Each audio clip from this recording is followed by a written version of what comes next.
Okay.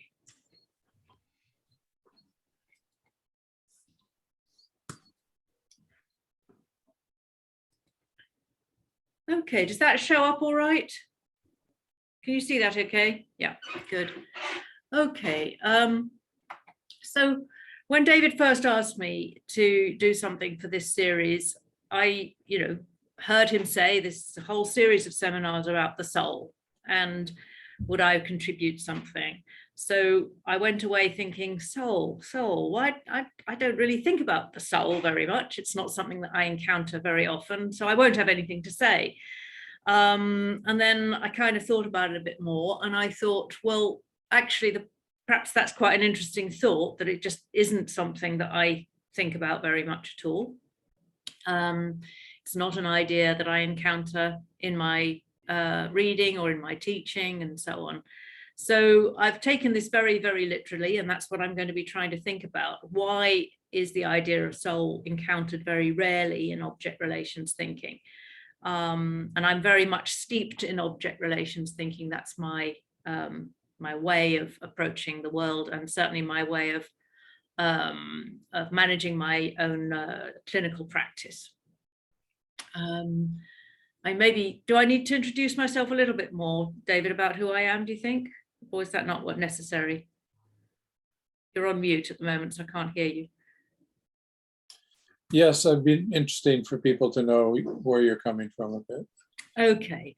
Well, I'm coming from right now in my role as professor in the Department of Psychosocial and Psychoanalytic Studies. But my primary identity is as a clinician and a trainer of other clinicians. So I have a small private practice. I'm trained as a child and adolescent psychotherapist in the first instance many years ago, and then as an adult psychotherapist subsequently, both in a broadly Kleinian object relations kind of, the trainings were both in that framework. So that's where I'm coming from. And I've been running trainings for psychodynamic counselors and working on other trainings for a very long time. So yes, soul. I was very vexed by this word and didn't know quite what it was supposed to mean. Now I'm having trouble finding a way of making my...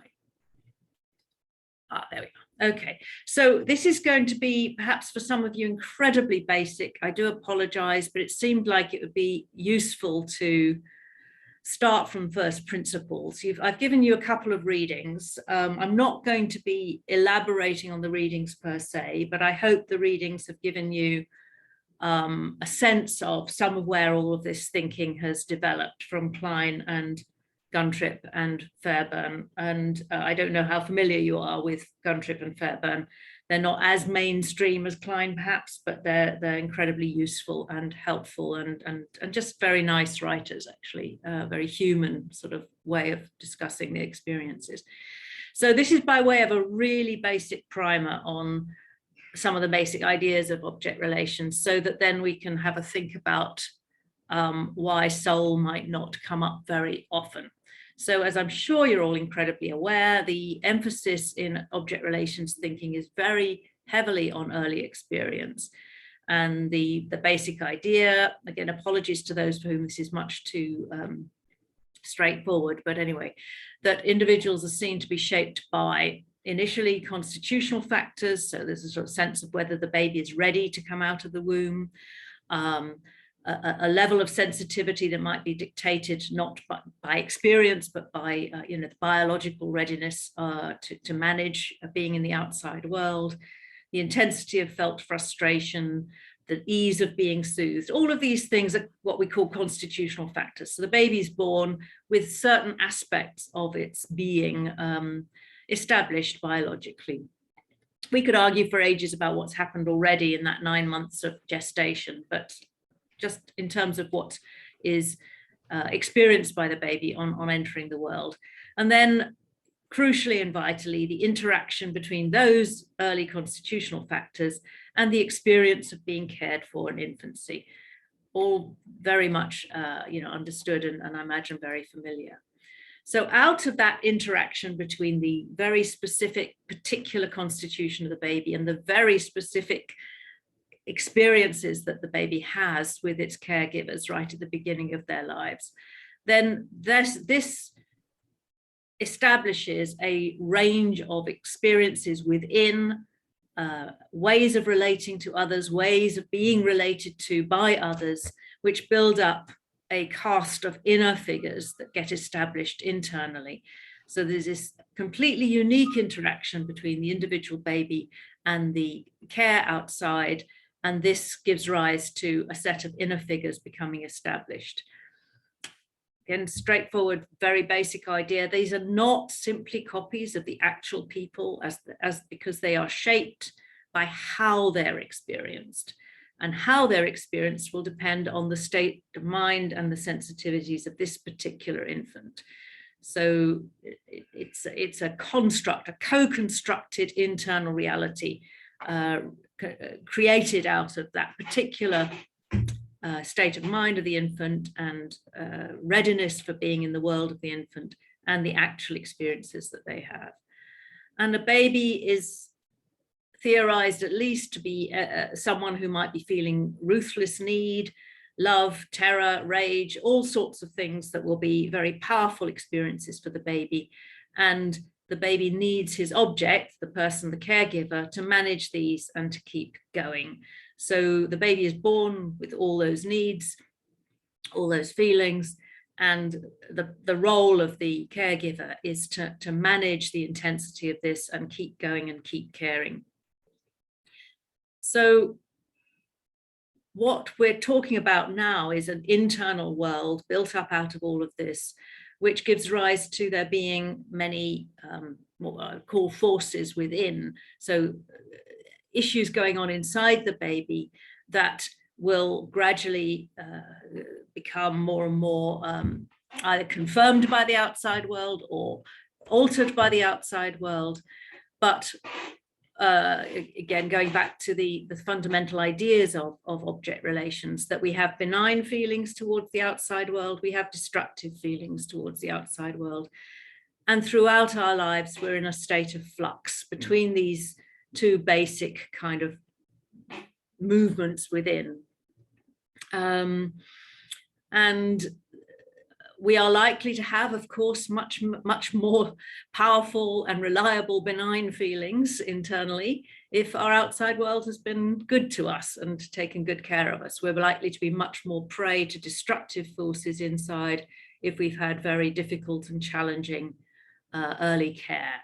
So we build up these internal figures, but we also build up a balance of power internally, if you like, between the parts of ourselves that can have benign and helpful relationships with the outside world and those parts of us that are full of angry and destructive feelings or very anxious feelings. So what we have is these two different kinds of anxieties. I'm sure you've come across these if you're familiar with Klein. So we have anxiety, two kinds of anxieties as we experience these early events and experiences of care.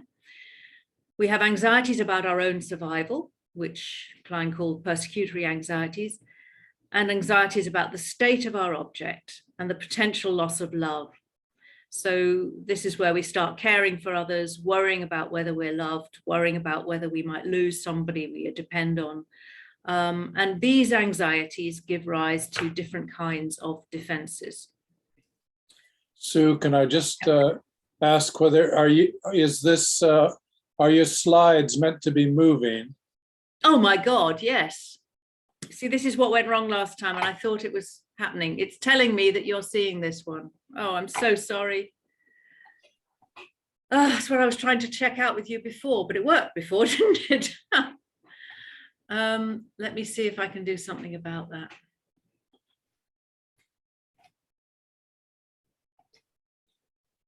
This is precisely what I wanted to avoid. Okay, let me finish. I need to just stop. Oh, there we go. What? Now it's happening. Oh. What can you see now? You can see slide 4, forces within. Okay. Yeah, but that's not the one that's moving. No.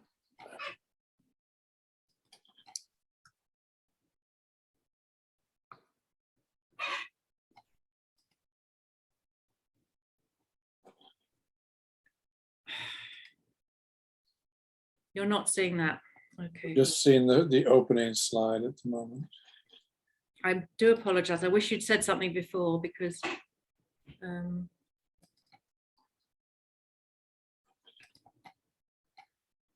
that better? That's better, I think. Yeah. So this is emphasis on early experience. Yeah. So this is what I've been telling you all about. I'm so sorry. I assumed you were seeing what I was seeing. So just a quick recap. Oh Lord. Okay.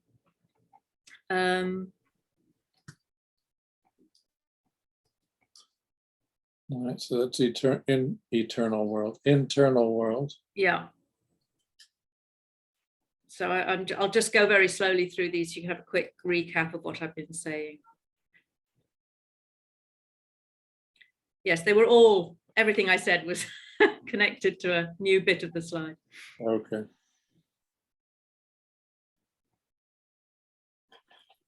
Is that a manageable pace? Yes.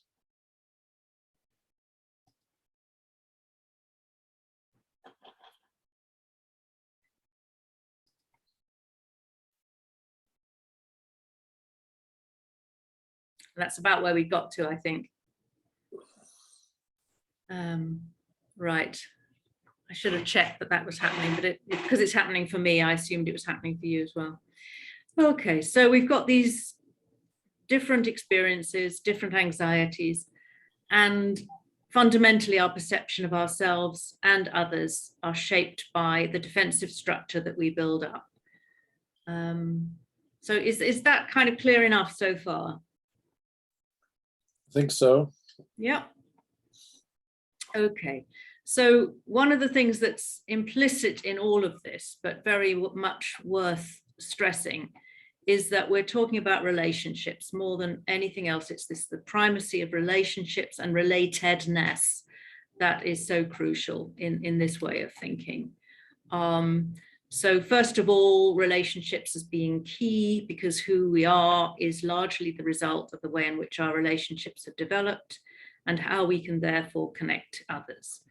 So we've moved a very long way from a Freud one-person psychology in which it's sort of drives and internal conflicts of that kind to something where the relationship and our capacity to relate to others is absolutely central. How we relate to others, of course, depends heavily on how we relate to ourselves, what we have going on inside us, the internal dialogue between these different internalized figures, and the power balances within. So this balance between destructive and loving, the balance between the different parts of ourselves as they have developed over time. And our ability to make genuine contact with others depends on the degree to which our defenses make that contact possible. So you've got a sense that there's potentially very meaningful and genuine contact with other people, but all sorts of things that might be going on inside the individual that makes that difficult and that gets in the way of that kind of genuine contact and real relationships. But I guess coming back and moving sort of more towards the overall theme is that none of this is static. None of it is ever fully established in some kind of fixed way. And I think that's kind of partly why I find it very difficult to think about a thing called the soul, because I think of ourselves as being in this constant state of flux, all sorts of internal conflicts and struggles for power between the different parts of ourselves. So nothing is static, nothing is ever fully established. We're constantly renegotiating all of our achievements in terms of management of our anxieties and capacity to connect. So if we think about it from the point of view of therapy and why therapy might be, what might therapy be doing with an individual who comes to us in trouble of some kind. And this helps us kind of crystallize what we understand to be going on inside somebody. So what we're looking for is therapy providing more access to the person's own resources, opening up places in the personality that have been closed off by defensive maneuvers, and aspects of themselves that they can't use, can't utilize, can't be free to make, to have at their disposal because of things that have gone on that have made for blockages and closures and splits that make those things harder to reach. So overall, we're obviously going to be thinking that therapy leads to the reduction of the need to defend ourselves, and particularly to defend ourselves against these core anxieties: fear of our own destructiveness, fear of feeling vulnerable, and the terror of abandonment. And we could describe all of these in many, many, many different ways. But the idea of therapy helping is very largely around getting more access to our resources because we've been able to reduce the need to defend. So that leads to an increased capacity to use our own creativity, to use our own assertiveness, to be in touch with our own love and our own desire, and then we can live our lives more richly and connect more productively with others. So again, apologies for this being very basic, but this is just sort of laying out the territory of how I understand these ideas and what I'm up to when I'm working as a therapist, which obviously has a very core connection with how we theorize what a person to be and what's going on for a person. So where does this leave us? What do we mean by soul? If this is the way I think, why do I not need an idea of soul? So one thought might be, is what we mean by soul the true self? And I'm sure you've come across Winnicott, who talks about true selves and false selves. So this might be one thing. Is that what we mean by soul, our true self? But I find it quite a difficult idea, a true self. I understand what Winnicott's dealing with, and his ideas about the false self are very, very interesting. But I still don't quite believe in a true self in some kind of absolute terms.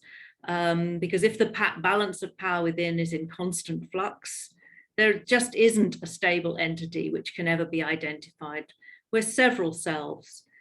We're constantly changing which self we're inhabiting at a given moment. It's always changing. The self we are at home is very different from the self we are at work, and self we are with one person, with self with someone else. And who we are when we're talking to ourselves as opposed to who we are in relation to others. These are all very constantly changing, constantly fluid. And we have many, many parts of ourselves that are constantly shifting in their positioning inside. So the bit of me that can take really good care of me might be in charge one day and absolutely not in charge the next day. So, there's going to be, even just in a given half an hour at home, I will have different parts of myself taking charge of how well I'm functioning. So to think of there being one true self, I don't know, it doesn't do anything for me. And therefore I can't really think of the soul belonging in that kind of idea. Because if we're made up of this tapestry of identifications, and if we know that many parts of ourselves have been disowned and projected out into other people, or experienced in ways that we don't have full access to in our lives, if we've defended ourselves and therefore had to deny any some of our creativity or some of our aggression, or all of this, which I'm sure from a Jungian perspective is very familiar, that we're cut off in many ways from aspects of ourselves that we need greater access to. But if we're made up of this tapestry of identifications and parts of ourselves that we're sometimes in touch with, sometimes not, sometimes disowning, sometimes owning, it's always changing. We project, as I've said, we project out aspects of ourselves onto and into other people in varying degrees, and this is never settled. So you never stop projecting, you never stop using projective identification. You're always going to be in partial contact with the real person out there, whatever we mean by that. So it's never settled. Obviously, we hope with good care in infancy and or later in life, good therapy, the amount we project and the amount we use projective mechanisms is going to reduce, but it's never going to go away, and it's never settled. And it would only take a little bit of extra stress for some of those mechanisms to be brought back into use, and therefore the internal landscape of me or you or everyone would be shifting. So there's some problems with this idea of a true self. Again, we could talk about it more philosophically, but just in this very straightforward way, to think of the idea of soul being our true self, I don't think it works terribly well, but it may be part of what we mean. And then, is it our higher self, our best self, our most sort of close to something, that we can see as being the very, very, the best that we can get. Now, that's got some sense to it, because if we're more reliably in touch with and more able to rely ourselves on and be in tune with a good internal object, then we're going to have richer relationships and be in much less internal conflict. So this idea that we've internalized a good internal object, I mean, that's how I connect with ideas about, religion or belief in God, is not external, but internal. So something that's a good object inside whom we can be in connection with, we can have a relationship with, that has our best interests at heart, as it were, and that we can consult in times of trouble. So if we've got that kind of internal world where we have got an internal object of this kind, we can rely on it and be more reliably in touch with it, then we're going to have a richer life in social relationships and internally. And of course, being less defended means more meaningful contact, more capacity to be creative, and a reduction, as I've already said, in the use to need projective maneuvers to defend ourselves. So, maybe there's something here that we could connect around in terms of the higher self. And then there's the idea of meaning. I mean, meaning is very powerfully thought about in object relations thinking, that the idea that there's something that we need to be capable of in terms of finding meaning in our experiences. So maybe that's where it might connect with soul. So allowing others and our experiences to be meaningful to us is really central and very embedded in object relations theory, and very much so in terms of practice. So maybe this is what we're talking about. Obviously, this is terribly hard to define, to know exactly what we mean by something being meaningful. But I guess we can say that it involves something about allowing the importance of others to be fully experienced. So we're connecting, we're not just a little isolated person on our own, and we allow other people to be important to us, and we allow for the fact that we might be important to others. So this idea of being important to people is something about what we mean by having a meaningful relationship. Beyond talks a lot, got a stray extra N in there, sorry, to learn from experience. And he's written lots about this, but what he's meaning is that if we have experiences, we need to be able to take them inside, to allow them to change our inner world, to actually have an effect on who and what is going on inside ourselves. That's what he means by learning from experience. And we can have endless experiences, but they don't actually become meaningful unless we've let them in so that we can actually be changed by them. So that's a meaningful experience. And then a lot is about being able to make connections and to let others be connected, by which I mean not just let others be connected to us, but to allow for other people to have relationships with one another without us having defensively to drain that of meaning, which of course we can do if we're very defended against this kind of thing. So that might be another thought about what we are talking about when we talk about soul. And I imagine you'll have your own ideas, and I haven't been able to come to enough of these seminars. I've been able to pop in, but it's, as David says, it's when I'm teaching usually. So I was hoping by this time in July, I would know what you guys meant by soul, what everybody else who'd come to talk to you had meant by soul. But actually, when I've when I have attended, it hasn't actually been as much of a focus in quite those terms as I had expected, not the ones I've been to, but maybe the others have. So you'll be able to make these connections better than I can. So I guess I'm going to be stopping in a minute. I wasn't trying to intending to make a long presentation because I wanted to open up the discussion. But I guess the big question is, why do we need it? What does it add to our thinking if we have an idea of it? Why can I manage so well without it, I suppose?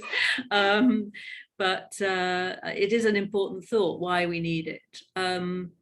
I think part of this might be that it is very seductive to think that there's a true and solid core to ourselves. I don't think it's necessary, and I don't believe it. But it's a nice thought, and it's a thought that we might be very attracted to think there is this sort of true something or other that's kind of can be found and located and then kind of fixed in some way. I mean, that comes up in the gun trip papers. You may have seen that these patients who have dreams of a hidden treasure that they're trying to find, or a cut off central and important part of themselves that they haven't got access to. Being able to defend and pretend less is crucial.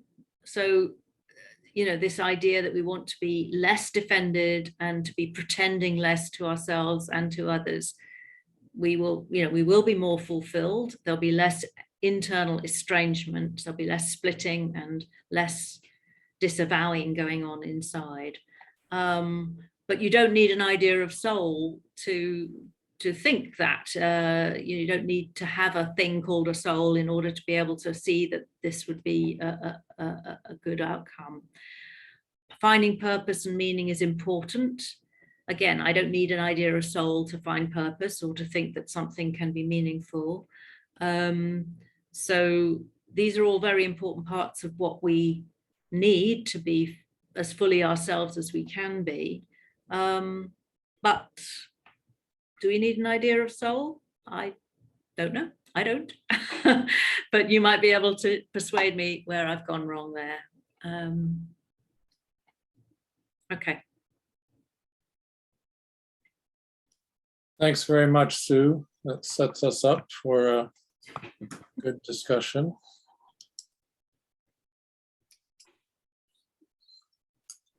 Yeah, I mean, I'm very happy to discuss any of that, or if you've got particular things from the readings you wanted to bring forward.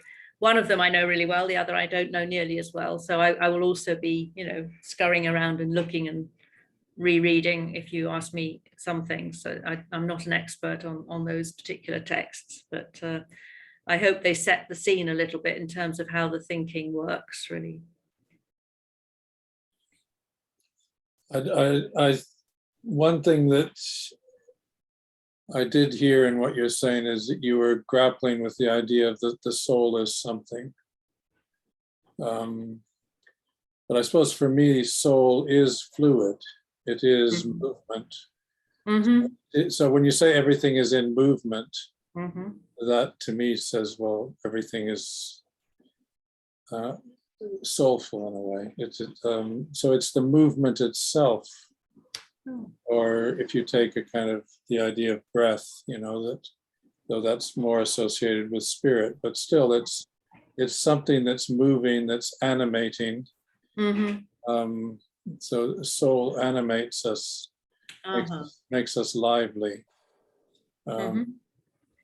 So I suppose I see it more that way, that rather than that it is a kind of object or substance or something that can be circumscribed. Well, that's helpful. And as I say, I was hoping by now I would have been to lots of these and been able to get much more of a sense of, other ways of thinking. But that hasn't been possible. But I wondered what you think of Bettelheim's book, Freud and Man's Soul. Gosh, it's a long time since I've looked at that. I wouldn't like to hazard an opinion since it's so long since I certainly read it, but very long time ago, right before, either before or early in my training.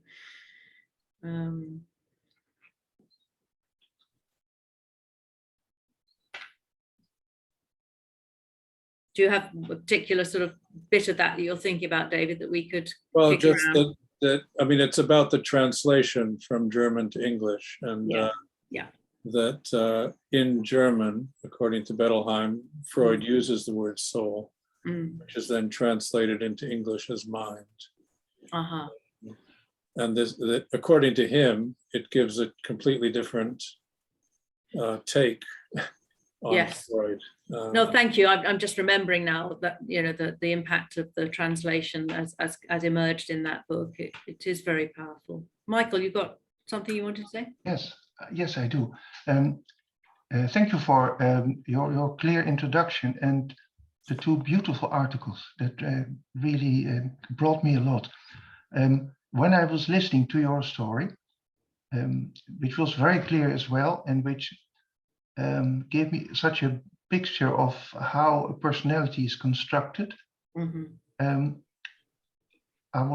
very much sort of coming from the Jungian side, but just starting from here, I was wondering, by way of a little thought experiment, what if you think of two children from the same family who have like a similar, not too different personality on the outside, or and that are relatively close in age and have fair parents that treat them equally, yet they may come out very different.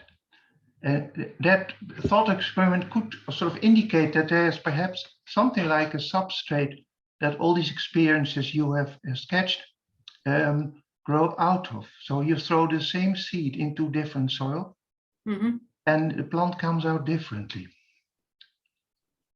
There's a different sort of a priori climate in different people, perhaps.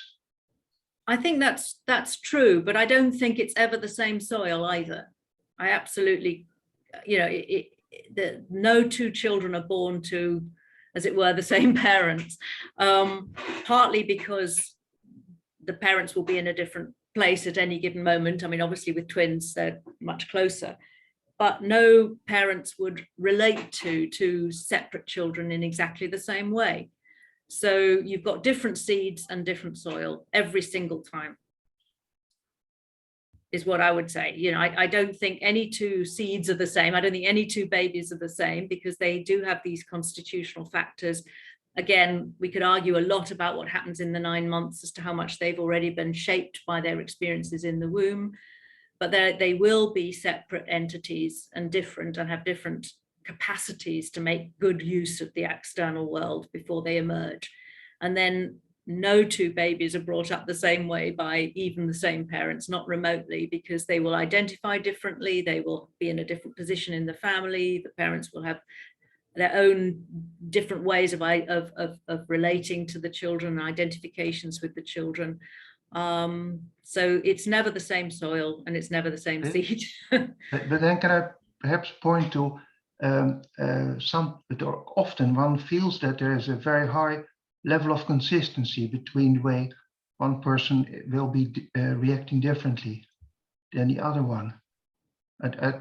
In terms of that model, the only way to know around it is to say, well, some things are so permanently set so early in life that one or some experiences will have permanently set this person to be a completely different personality, even though they roughly undergo the same family experiences.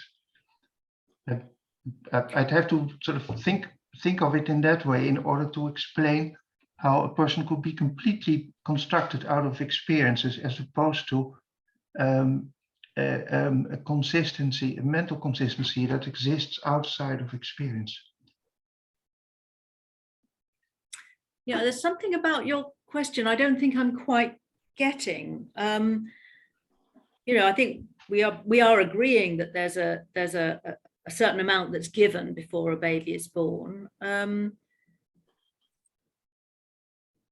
Are you arguing with the idea that once we've had early experiences, that will go on affecting us all through our lives, or are you? No, I'm not quite sure. I'm not tuning in. It would make the argument.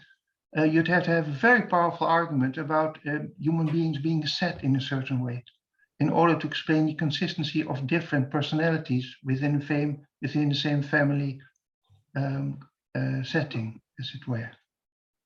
why does one child seem to be so much more dominant, some other child have such so much more delicate or rich, I would almost say soul. Yeah. Now, I don't have any difficulty with that. You know, in the sense that every baby has its own very, very individual experiences. So they will have had a different deal from their parents. That offer from the parents will have been received by a very different individual with different susceptibilities, vulnerabilities, struggles, difficulties, etc. So I don't have any difficulty with the idea that they'll grow up very differently. I'm not seeing a problem there. That's how we are, isn't it?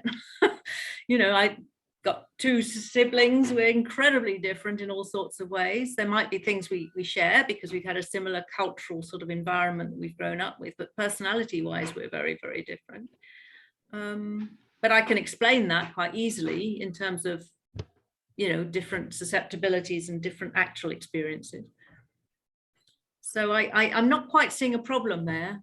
For you, it's a problem, is it? I mean, that we grow up very different? Now, there will be a way for me to reach the idea of the soul. The other thing is that your perspective of what a person perceives is very much directed towards the outside. And perhaps something some people would be inclined to call soul what they meet when they turn their conscious ego inside and see themselves as other, as it were. Yes, but I think that's what I'm trying to get at when I'm talking about these internal objects and this internal world. We're in constant conversation with ourselves. But, you know, this internal dialogue that's going on, this balance of power, this way in which we're relating to ourselves, as you say, we relate to ourselves as an object a lot, you know, all the time. So again, we might have slightly different languages for describing that. But we are in constant, as it were, conversation between different parts of ourselves. As I said, if you're lucky enough to have a very sort of well-established and you know, kind of substantial kind of sense of the benign in oneself and in others, then one has an internal object to which one can turn when one's in trouble. And, you know, we can actually sort of have benevolent and caring conversations with ourselves. As we know, many of our patients have very vicious and uncaring conversations with themselves, in which, you know, they can be extremely cruel and have a, you know, an you know, what I would call an ego dystonic superego that's just bashing them all the time and not able to help them make good choices that are in their own interests. So that internal dialogue is absolutely there. I'm not talking about I'm definitely not just talking about something that's pointed outwards. I'm talking about these internal conversations and struggles that we have to help ourselves, you know, have richer and more meaningful lives. So, Sue, I think we'll be coming back to some of these questions, I think, but Beverly was Yes. up. Yeah. Beverly? Yes, hello, Sue. Thank you very much for that very, very interesting presentation. I find it helpful. I'm not a therapist. I am merely an MA student at Essex. Merely. Yeah, coming to the end of that as well. The thoughts that come to mind as this non-therapist person are, what do you do as a therapist when you're confronted with somebody who actually is religious and they have notions of the soul which are not as you've expressed them? It just seems that how you have expressed the soul is definitely very secular. People who are religious, they voice this whole thing about soul. It's very different. There's all sorts of things about it. I mean, I wouldn't like to try to sum it up. It would be foolish, really. But there's all sorts of constructs they have, don't they? So I would be interested to hear about your experience when you've dealt with Mm. people who are basically deeply religious, and so they have an idea of soul, Mm. or they were religious and they lost it, or that kind of thing. Yeah, no, it's a really good question, and it's one I do think about quite a bit, because I certainly have had patients that have had a strong sort of spiritual side to them that they bring into the therapy, and I don't think, I think it's difficult because I don't know what they're talking about most of the time. I mean, they have to explain it in ways that I might be able to connect with. And I did have one patient who I worked with for a while, and she did stop and went to a psychosynthesis practitioner where she felt her spiritual side would be more, I think there were other reasons why she stopped, but that was one element that was quoted, at least, because I think she felt I just didn't get that part of her.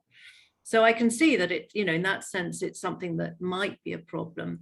It's very, very rarely a problem in the sense that it gets in the way of me trying to understand or being able to understand what they're telling me about their lives, their personalities, their relationships, their struggles. And I'm never at all dismissive of that side of things at all. And I would absolutely not be dismissive, but neither would I in any way pretend that I could go in exactly the same place that they go with. So it's a sense of whether we can establish a dialogue, even knowing that there might be some aspects that they're talking about that I'm not in the same place with. But it's something that interests me a lot about that, but I mean, it must go the other way too. If you're a therapist with a strong faith, how do you relate to a patient who hasn't got one? Do you consider them lacking, or as if they're missing something that they need to be in touch with, or whatever? So it is an issue, but I would always want to understand what function that belief was holding for them, where it helped them, whether it helped them in the sense of really helping them be more meaningful and more fully in touch with themselves, or whether it was in fact working in some other way that might be much less helpful to them. And I've certainly had many patients who have had important faiths, and it's not been a problem. It may be something that I understand rather differently from how they understand it, but we can still work with it. But yeah, I think it's a good and important question. But it's not, it is very different. But I mean, I think we struggle, all of us as therapists, to work with people who have belief systems very different to ourselves, whether they're religious ones or political ones, or to do with the climate crisis or whatever it might be, something. So really, we all have things that we find very important, and if we're working with patients who have a very different set of deeply felt beliefs, I think it's always going to be an issue. I don't know if I've answered your question, but no, I think it's I don't think it's something that can be answered easily. I'm sure it's not. And also, some people who are very religious and they think that they've got it all worked out, they can actually think that your point of view is less valid than theirs, and that can get to be a real, I should imagine, from my experience of people and life and family life and all that sort of thing, I should imagine that would be a difficulty, really, that the person might just think their notion of the soul is very kind of permanent, ongoing. It's sort of they might think of it as being a fixed thing in them, and it's going to go on forever, eternity, and we've got a direct line to God and all that. But people do think those things, don't they? Anyway, they might not be in therapy with someone like me, because they've got other sources of support. But I mean, I don't think any of us have beliefs. I think we use beliefs. I mean, we have them, but I think what's important is how we use them. So if somebody has a belief and they then use it to be keeping me at bay, or being superior or being able to belittle anything I say. That's much more important than what they believe, is how they're using it. Yes. And if your belief in God is comparable to my belief in the importance of an internal good object, then we can talk. It's just you've got an outsidey version of what I'm talking about. But we're talking about the same thing in the sense of being able to access the benign, the benevolent, the caring, the being held in mind, the forces for good in the personality, if you like. And you don't, just because I don't have a supernatural version of that, or some, I mean, I know that's very crude, but just because I don't have that doesn't mean we can't talk about how we access those faculties, those parts of ourselves, and mobilize ourselves in a benign way. Do you see what I mean? So we don't have to share the same language or even the same imagery to be able to talk about how those things are being used within the personality. Thanks very much, Beverly. Sophie, I think you were up next. Hi, I agree with the point about, I mean, different languages, but I'm also wondering if soul is reduced, or is it, if you're paralleling the soul with an internal object, then if you don't have a good model, let me know if I've misunderstood what you were saying, but if you don't have a good external model, then you don't have that, or you don't have a good one.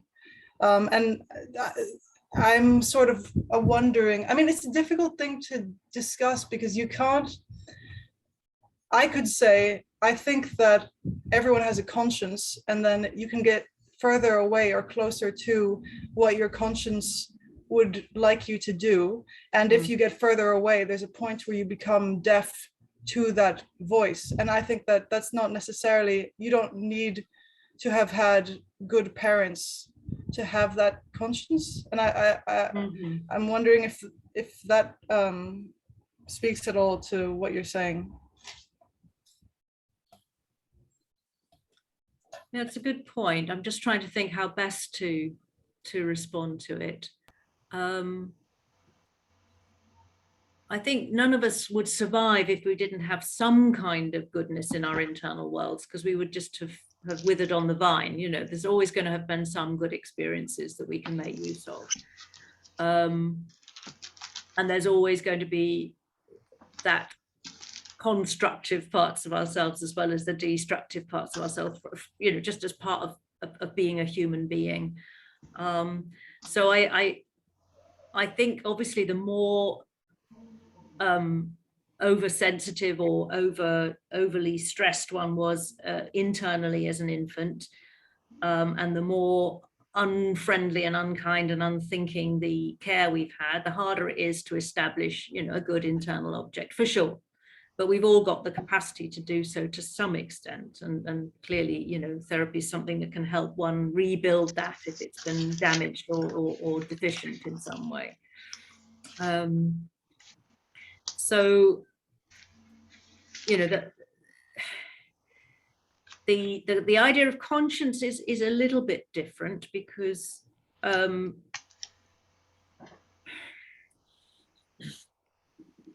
people's consciences are also very, very different. It's not as if there's going to be an agreement between people's consciences, I guess. So we establish the idea of a conscience, obviously, and that's closest to what Freud's going on about in the superego. But as I say, some people's superegos are vicious and horrible and not at all benign. And people's internal dialogues are not necessarily with that still small voice that will guide them in the right direction. So there's an awful lot that gets in the way of us being able to, as I was saying, be in touch with our, what we might call our best selves. There's an awful lot that gets in the way. So I don't think I'm quite answering your question, but I'm trying to find a good way of approaching it. But I don't see that conscience, I suppose, what are you positing, perhaps, that conscience is is sort of given to us from the start in some way. It's sort of inherent part of being ourselves.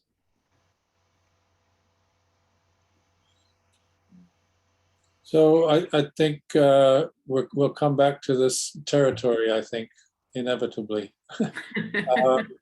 Raymond, do you have a question? You're mute. Yeah, no, yeah, it's good. Okay, so thanks to you for the, yeah, it's very interesting. Yeah, I mean, I kind of, I just maybe I don't have a question, but maybe just a comment, really. I was listening the other night. I don't know if you know David Black. You probably David Black. So I thought what he said actually was very interesting. So well, he was talking about Dante and the Divine Comedy. And no, he was talking. He was saying, in the sense of the way he sees it is a sense that there are different layers, different layer in a sense. So you've got the layer that you've described very, very well in the sense, the conflict, the objects, the relationship with the objects, the relationship with the world, and then he says as well, actually, you've also got that kind of like a deeper layer, yeah. So which I kind of see, I kind of connect to Beyond as well, actually, when Beyond his reference to O, yeah. I feel it's getting beyond beyond the ego, yeah, or getting me, so trying to reach like a deeper something. I don't know what it is, no? Okay, but I just want to say that, really, I mean, yeah, maybe it's not a question. Yes, I mean, Beyond in his work on O, which I'm not very familiar with, or did study, but a long time ago, is clearly kind of trying to track something, beyond the individual and beyond the actual experience that we can never reach, but is always in a state of becoming or striving. And that clearly would connect across to something that might be more familiar from a spiritual perspective. I mean, I'm just thinking more about Sophie's point and, this idea of the conscience, because I think certainly in the Kleinian object relations universe, the baby is born ready to love, ready to connect, ready to find an object, ready to connect with an object. It's actually born object relating, and that's another reason why her view is very different from Freud's. So the drive to connect and to make good use of a good object is right there from the very beginning. So in that sense, that's in there. The worry about the object, the care for the object, the need to look after the object and preserve it, and to spare it one's own aggression, and to try and stay connected to it, and not to be lost, not to be abandoned. I guess that's where I might see conscience developing, if you like, in terms of the need to care for the world and to care for the object, and not to allow one's own destructiveness to destroy what might be good outside.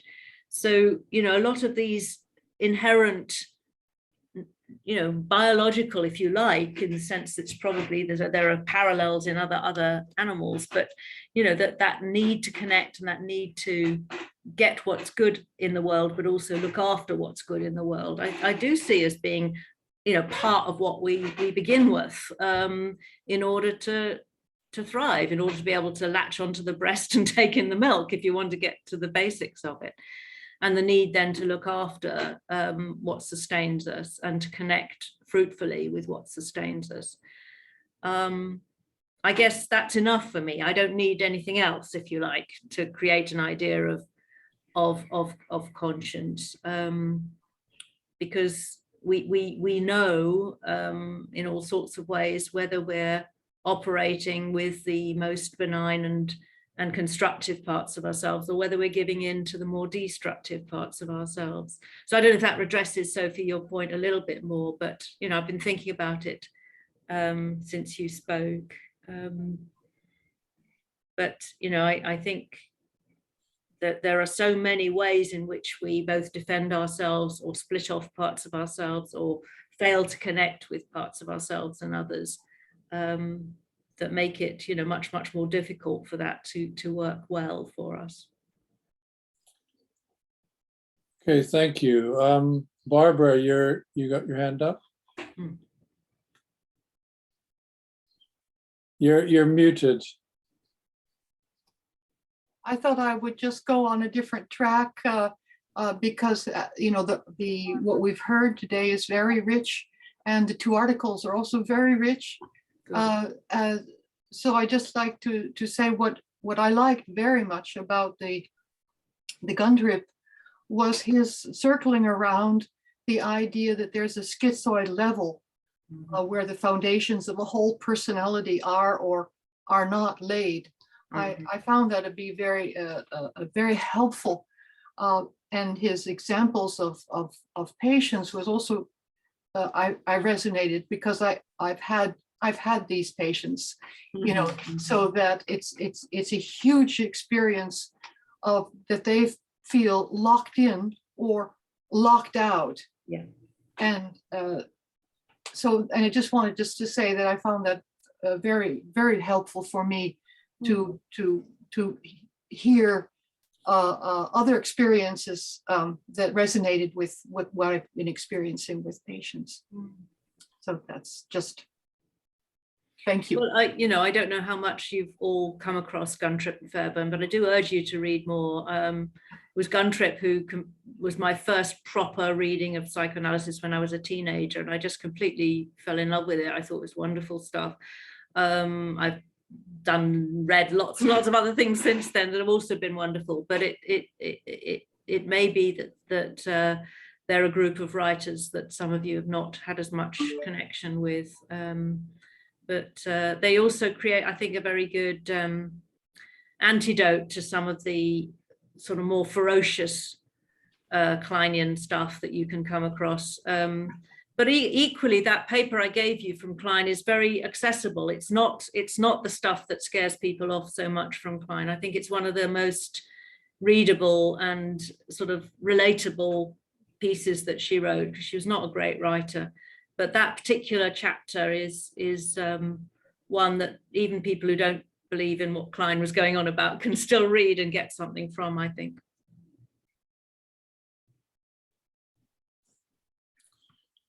Zoran, you got something to? Yeah, I want to return to these questions that were before about religion and soul, because I think that's one of the interesting aspects for me with Jung, you know, how he was connected with different religions and with work from Eliade and all those people.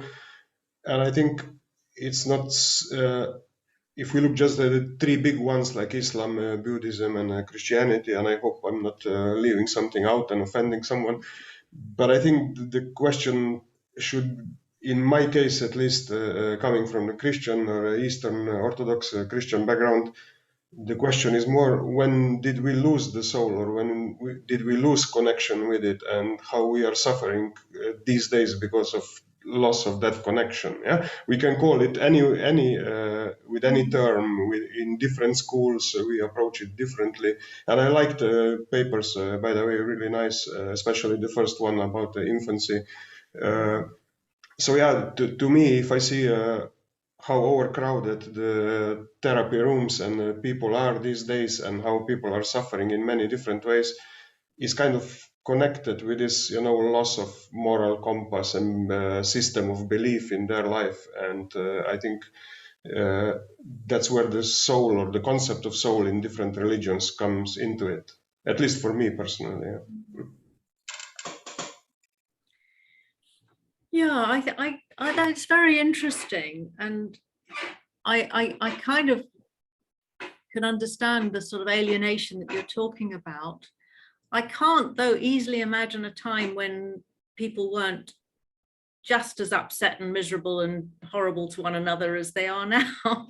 I don't think of there being an age in which things worked an awful lot better. And we've got terrible problems at the moment, and we've got terrible existential crises in terms of the way the world is working at the moment, or not working, for sure. But if you look back in history, I mean, my goodness, is there a time when people were somehow all right? I don't think there was. Yeah, So I can't see that as being a modern phenomenon. I know exactly what you mean, because that's the answer I usually get about these questions. But when I was in SAP in London on a seminar, we were talking also about this, because at that time there were those buses driving around London with a commercial on the side, "There's no God." And I was really surprised, because a bus like this couldn't happen in Italy or in Spain or something. Yeah. So for me, the way I perceived living in UK, it looked like Darwin or Newton and science struck at something that's much deeper and important, and it created some sort of a rift in people. And then also, when I was researching more about Newton, for example, there's a whole range of texts that deal with alchemy and belief and so on. So it looks like almost his classically scientific output is very small compared to that other stuff that's a bit more esoteric, if you want. Yeah. So yeah, usually people react like you did. There was never a good time. There were always wars. There was always, personal problems and rifts in the family and so on. I totally agree. I just think that there was easier to reach some stable core within us, whether with the help of society or with religion, and stay more afloat, if you want. Yeah. And now we kind of wiped that slate blank, and I see a lot of people struggling. And I'm not a therapist, I'm a teacher. Yeah, that's why I speak this from my teaching experience, and how many problems we have with students developing all sorts of mental disorders and so on.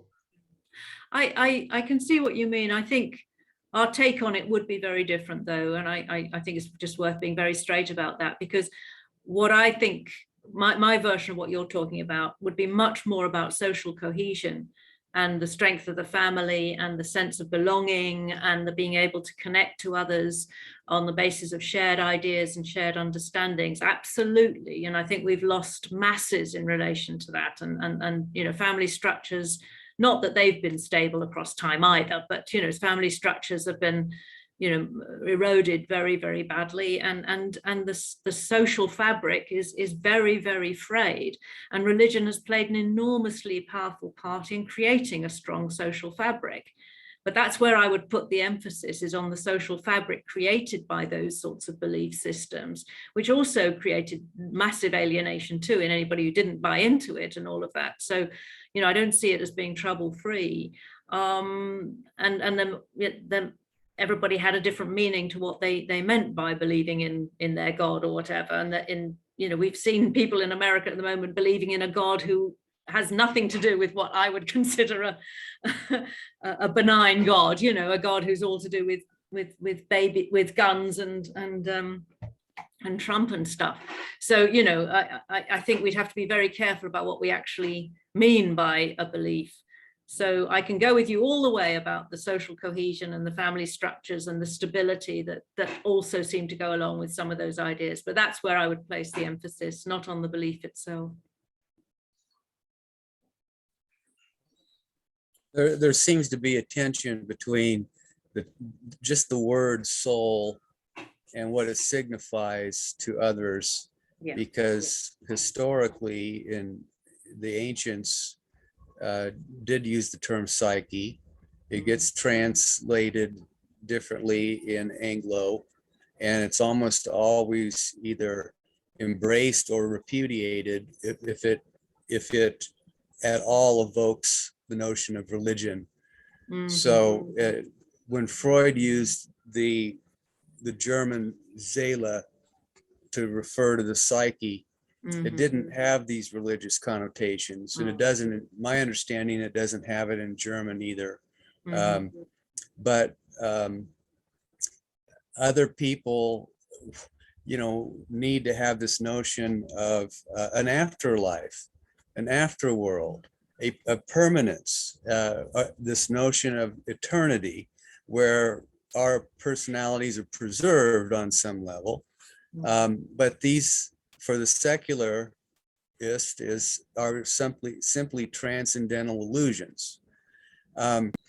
So we either go that route, like many people believe, look at the Vedic tradition or Indian religions, Hinduism, etc., that believes in transmigration of souls and things like this, or karma and Jainism, and you come back, either a higher form or a cockroach.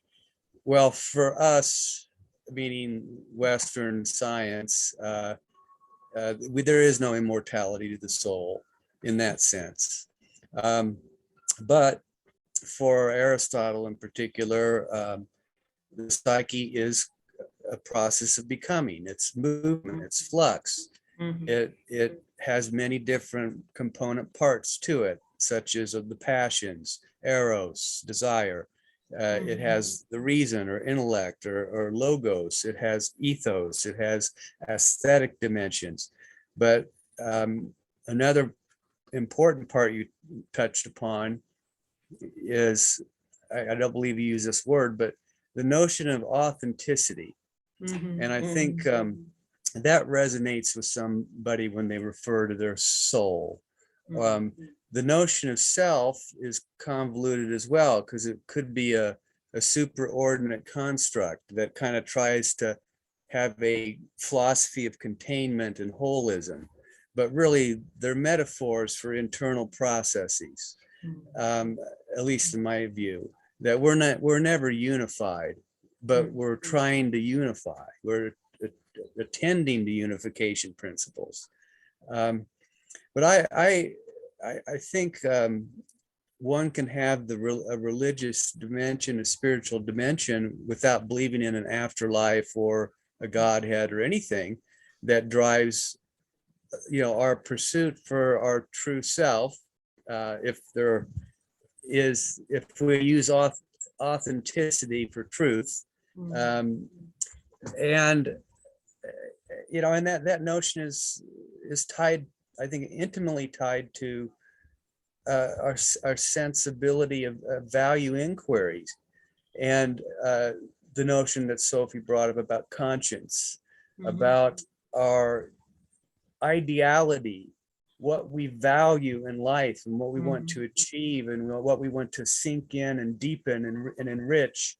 And that, I think, always entails a life of emotion and our deepest affects that are important to us.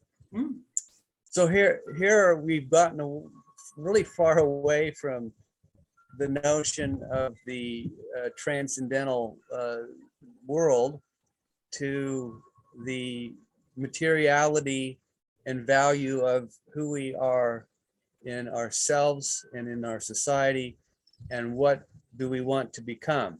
How do we want to better improve and better ourselves? And I think that's a lifelong struggle. If you want to call it the individuation process, if you want to call it, just a maturing, a cultivation of being. You can use tons of labels, but it goes, for me, I like the term numinous, or that's what I'm seeking, and our value. And even if I perish, that if just being in the process of pursuing that is what makes me alive.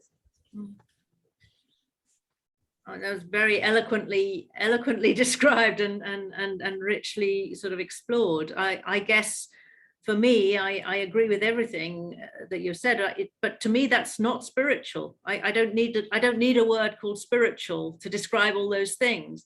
And I don't need a word called soul for all the things, those aspects that you were describing at the beginning. To me, it doesn't, I mean, I'm just chatting here. It just doesn't add anything.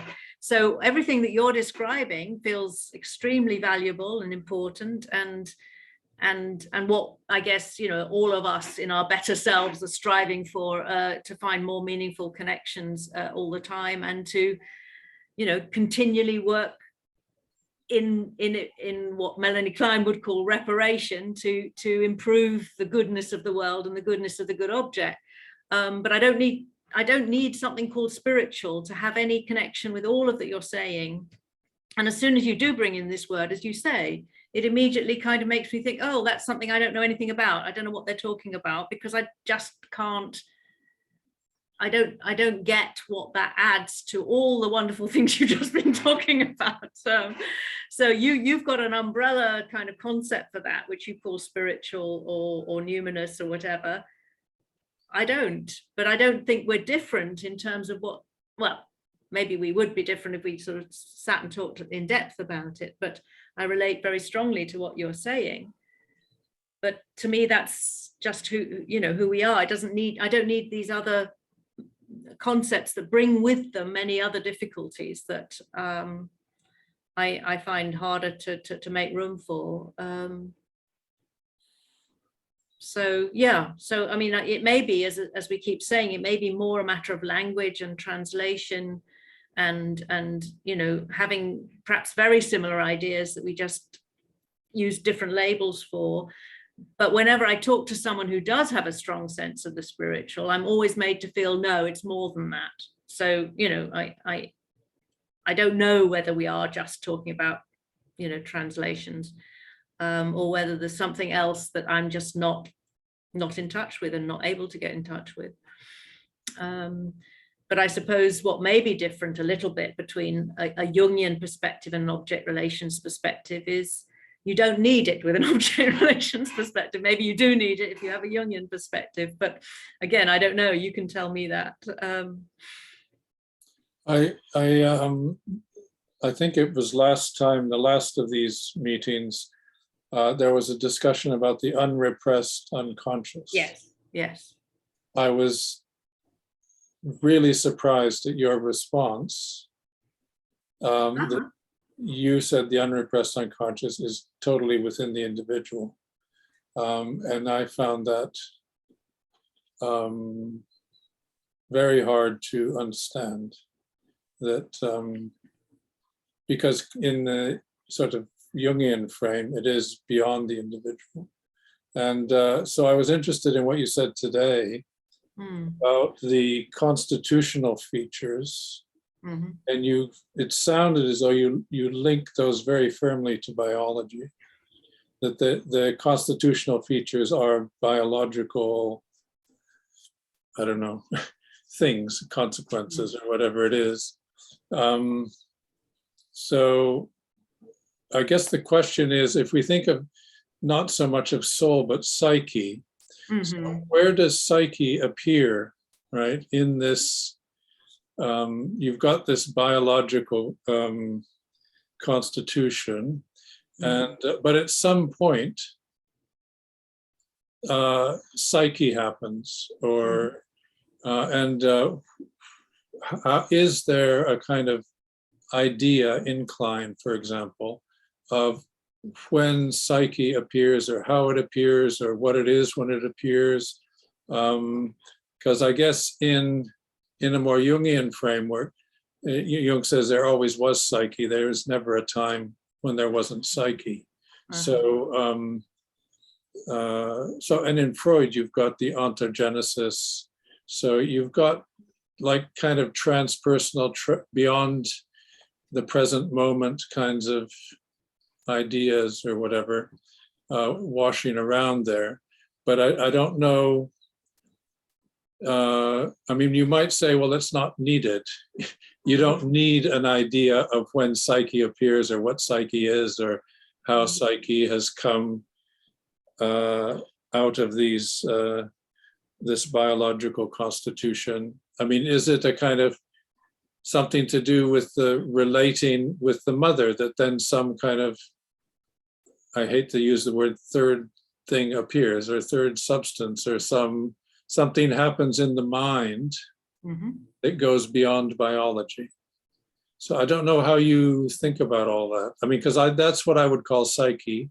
I see. It is something in addition to body, but I would be inclined to think it's always been there. So it doesn't have to be recreated with every individual. But I don't know how is this even a problem in Kleinian theory? Well, I mean, the development of the baby so that the baby can establish what we would call a mind rather than just having a brain is definitely, I mean, it's massively thought about in terms of what it means to build a mind and to have a mind that can then have thoughts and a mind that can manage feelings. So, I mean, absolutely central in the infant development sort of side of object relations thinking is how does a baby acquire a mind to process their experiences and to be able to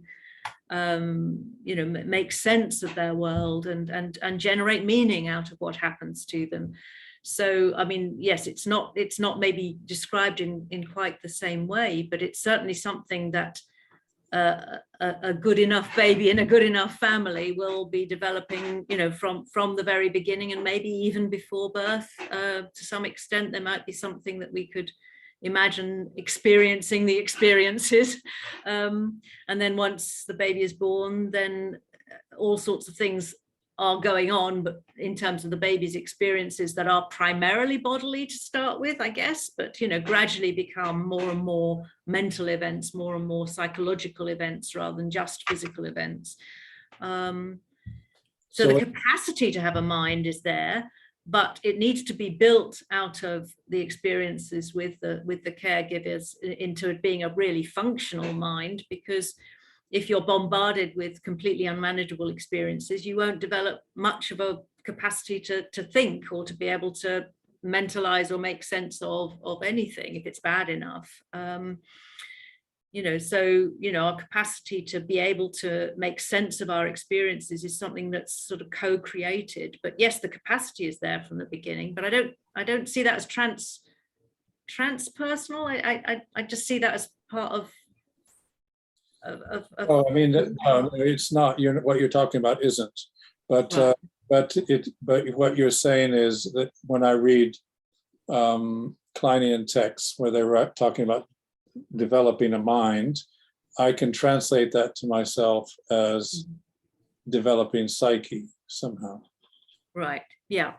Well, I mean, just going back to your first point, sorry, I realize we're almost out of time, but the business of the unrepressed unconscious, the reason I took that up fairly firmly last time is that, when, you all know this, when Freud started out, he was talking about the unconscious as being where we put the stuff we can't manage and where we put everything we repress. But that's so not the way we think of the unconscious now. We think of pretty much everything being unconscious except a small layer of stuff that's available to us, an awful lot going on beyond consciousness that we tap into in varying ways, but that's not repressed. So that's what I meant by the unrepressed unconscious, and each individual will have a very, very different version of that going on because it's made up of what's happening to them and what's happened to them. What I mostly connect with in terms of a collective unconscious is what I was referring to last time round, which is the social unconscious, if you like, and the societal unconscious. So masses of things that are going on all around us that influence how we experience things, influence who we are and how we relate, that isn't individual because it's part of the sort of cultural and social ether that we're growing up in. It's the sort of what's the word, in the Petri dish, the medium that we're in. So we're deeply influenced by the agar that we grow up in, which is not an individual thing, but it'll land differently on each individual. It'll affect differently each individual. But that's very different from the unrepressed unconscious, which is most of what, most of what's going on for us most of the time, with some of it being available to our awareness and a lot of it not. But very different from the unconscious as the repository of everything that we have to kind of put out of sight. That's a very different idea. So Sue, you spoke about your struggle with the idea of soul, and you gave it a lot of thought and attention. So I'm not sure where you have ended up now, what your labors have produced for you. Well, it was useful to try and think about it and to think about why it's just not mentioned. Obviously, I was talking about soul rather than psyche, which is mentioned a fair bit more. Yeah, it's been really interesting to discuss it with people who do come from a very different perspective, I guess. And it was the last few slides when I was trying to think, well, is it this or is it that, or can I translate it into something more like the other? And I think taking up what John's point, I think maybe, as well as some things you've been saying, David, this search for meaning and the yearning for more meaning and the yearning for more depth, that makes a lot of sense to me. I don't need another word for that though, but it feels like it connects. So it's been useful, but I'm still to be convinced that I need one.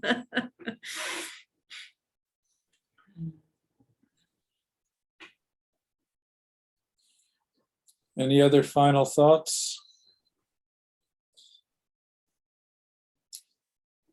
Well, thank you all for coming. So as I mentioned, next year we'll have these at 7 o'clock. So those of you who are teaching will be able to come. And thanks a lot, Sue. Thanks, everybody. See you. Thank you. Bye-bye. Bye-bye. Bye. Thank you. Thanks, Sue. Thank you. Thank you.